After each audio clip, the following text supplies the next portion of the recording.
Tiếp theo thì chúng ta lại quay trở lại với anh Hoàng Linh và anh Đỗ Phạm ạ. Về năm 2019, IEO đã là một trend rất hot. Và tuy nhiên đến nay hình thức này đang nguội dần và các nhà đầu tư cũng ít hào hứng hơn với IEO. Vậy hai em có thể đưa ra xu hướng tiếp theo trong 2020 của thị trường tiền điện tử không ạ? Cái chủ đề về IEO này thì cái chủ đề này khá là hot cách đây khoảng độ 4-5 tháng. Thì Linh cũng có tham dự một vài các cái diễn đàn liên quan đến cái chủ đề này, và tại diễn đàn đó Linh cũng trao đổi những nội dung này. Thì thực sự thì cái việc mà IEO nó cái xu hướng nó đi xuống nó cũng không quá khó đoán bởi các bạn rằng là Linh xác định rằng là cái xu hướng IEO ấy, nó chỉ là một cái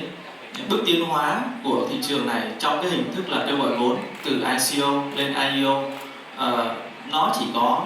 khác một chút là nó cách thức vận hành và nó khắc phục một vài những cái lỗi của cái việc kêu gọi vốn thôi. Tuy nhiên rằng là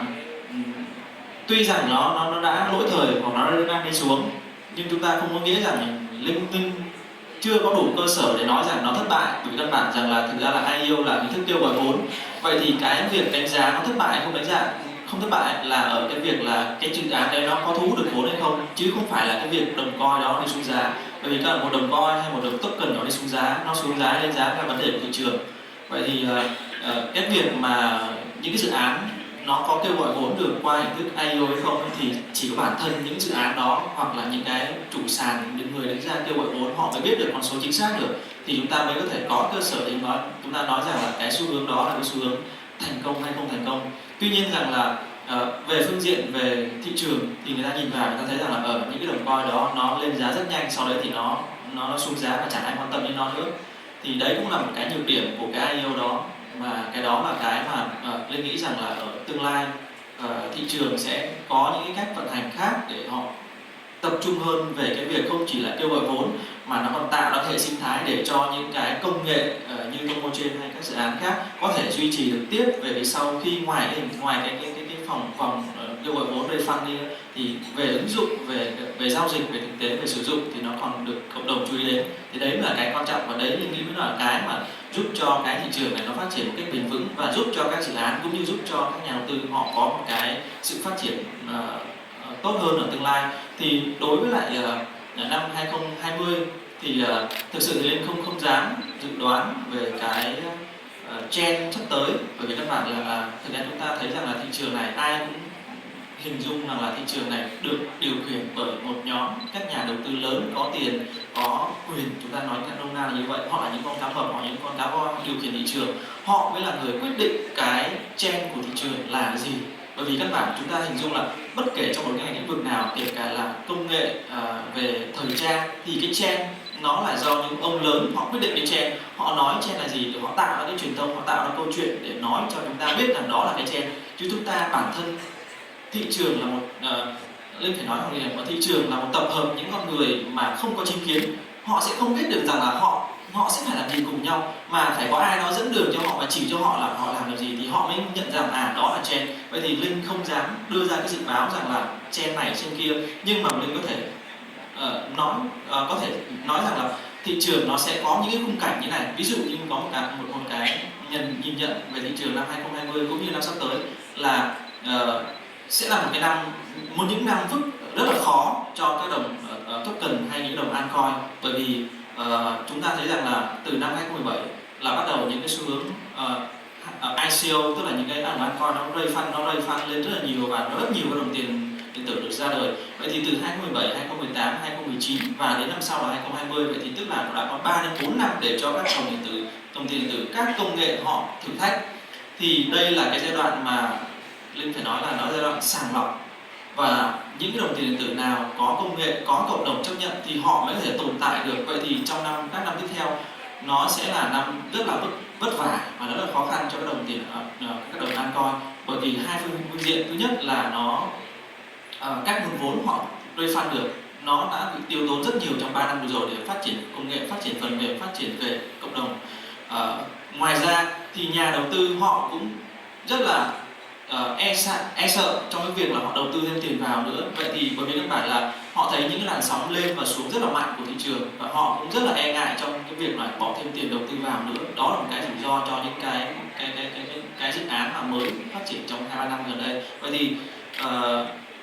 cái xu hướng về altcoin Linh nghĩ nó sẽ về raise fund nó vẫn sẽ còn, nhưng mà sẽ ít đi dần, nó sẽ ít đi rất nhiều so với năm 2018 và 19 là 10 năm nay. Chúng ta thấy là năm 2019 đã ít hơn rất nhiều so với năm 2018 rồi, nhưng Linh nghĩ rằng là 2020 và 2021 nó còn ít hơn rất nhiều. Và cái hình thức raise fund, tức là kêu gọi vốn, nó sẽ đi theo một hình thức khác nữa, và Linh nghĩ rằng nó sẽ thiên về cái hướng truyền thống hơn, tức là qua các tổ chức có trung gian về VC, về có chứng nhận, thì họ sẽ đi theo hình thức như vậy. Còn về phương án về thị trường thì Linh nghĩ rằng là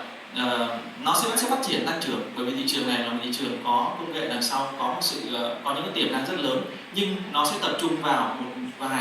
một số ít, tức là hiện tại chúng ta đang thấy thị trường có khoảng độ 2.000 hay 3.000 đồng coin chẳng hạn. Tuy nhiên là Linh nghĩ là trong 2020 và 2021 trở đi thì nó sẽ tập trung vào tối đa chắc chỉ có độ 1 đến 200 dự án vào cùng thôi. Còn các dự án khác thì chúng ta sẽ xác nhận. Linh nghĩ rằng là tin chắc là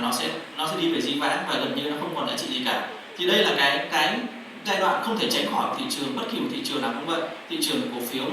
những cái bong bóng internet trong những thập niên năm 2000 cũng như vậy, nó đi qua và còn rất ít, chỉ còn có độ 5 chưa đến 5% cái số các công ty mà làm trong lĩnh vực internet còn tồn tại đến tận bây giờ. Nhưng mà chúng ta thấy rằng là 5% công ty đấy hiện tại bây giờ toàn là những ông lớn của trong thị trường. Thì ở trong cái ngành công nghệ blockchain nó cũng như vậy, nó không thoát khỏi cái chu kỳ đào thải của thị trường. Một thị trường mới nổi lên thì có rất nhiều người tham gia vào. Thì đây là cái giai đoạn đào thải cái giai đoạn đào thải đầu tiên của thị trường, là tất cả đồng altcoin, đa phần đồng altcoin nó sẽ biến mất khỏi thị trường, và gần như là không còn ai giao dịch hay không còn ai nói đến nó nữa, mà nó chỉ có hình thức là nó tồn tại như vậy thôi. Thì như vậy để thấy rằng là nó sẽ có cả hai mặt, là mặt cái được và cái mất. Cái được là ở cái là những cái dự án nào họ phát triển thực sự về hệ thống, về nền tảng, có giá trị thực sự và có cộng đồng được người dùng chấp nhận, thì nó sẽ rất có tiềm năng. Bởi vì căn bản là ở thị trường nào cũng vậy, luôn luôn có những nhà đầu tư họ muốn bỏ tiền vào đầu tư. Vậy thì khi mà họ đã không thấy rằng có cơ hội ở những đồng tiền khác, họ sẽ quay về, họ đầu tư vào tập trung đầu tư vào những số ít. Vậy thì cái dự án còn tồn tại đấy họ sẽ tăng trưởng rất là mạnh. Thì đấy là cái mà Linh nghĩ rằng cái kịch bản trong 2020 và 2021 là như vậy. Còn về bên cạnh đó nữa thì sẽ sinh ra, Linh nghĩ là nó sẽ sinh ra nhiều các cái dịch vụ liên quan đến đầu tư trong thị trường này. Bởi vì ở trong những giai đoạn đầu năm 2017, 18, 19 thì là cái giai đoạn mà đầu tư cá nhân, tức là ai cũng bỏ tiền đầu tư bằng cái hình thức là cá nhân chúng ta tự học hỏi. Nhưng mà phải khẳng định một điều rằng là cái việc đầu tư cá nhân ấy nó không mang lại hiệu quả nhiều cho số đông. Thì như thế nó làm cho thị trường nó e sợ hơn, và họ sẽ tập trung bằng cách là họ sẽ lựa chọn những cái tổ chức hay là những cái hình thức nào đó để người ta đầu tư. Thì nó sinh ra rất nhiều cái dịch vụ kèm theo ngoài cái việc là đầu tư cá nhân. Thì đấy là cái khung cảnh mà Linh tưởng tượng ra trong 2020 và 2021 trở đi, nó sẽ là như vậy. Cảm ơn Linh ạ.